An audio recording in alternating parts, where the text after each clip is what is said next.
आपको बता दूं कि पवन सिंह क्या सच में कर रहे हैं ज्योति सिंह की कॉपी। सोशल मीडिया पे एक वीडियो काफ़ी ज़्यादा हो रही है वायरल। सबसे पहले वीडियो को लाइक करें और चैनल को सब्सक्राइब करना बिल्कुल ना भूलें। एक होटल में पवन सिंह जी अपने बाइसेप्स को दिखाते हुए अपने नए गाने पे वीडियो बनाए। वो गाना कि रुमाल में प्यार लेके जा, ये गाना पवन सिंह जी का इस समय का सबसे ट्रेंडिंग गाना है।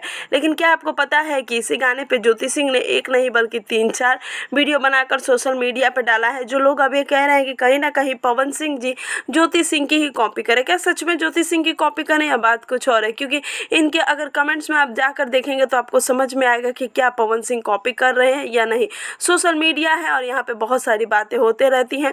आपको बता दूं कि पवन सिंह जी और ज्योति सिंह के बीच में जिस तरीके का घमासान चल रहा है वो बोल भी नहीं सकते हैं। वैसे आपको वीडियो कैसा लगा हमें कमेंट्स में ज़रूर बताइएगा। वीडियो को लाइक और चैनल को सब्सक्राइब भी